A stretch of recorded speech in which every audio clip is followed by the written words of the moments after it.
कह किरिया बताव सच बतिया कवना के संग कटत रहे रतिया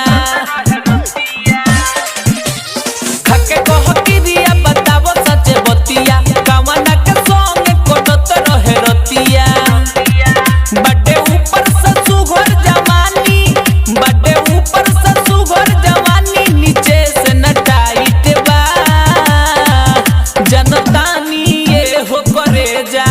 जनतानी ये हो करे जा सामान को पिराइट बा जनतानी ये हो करे जा सामान को पिराइट बा हमसे अगुआ कइलस धोखा कहलस कि सामान बा अनोखा हम कुछ न समझनी हो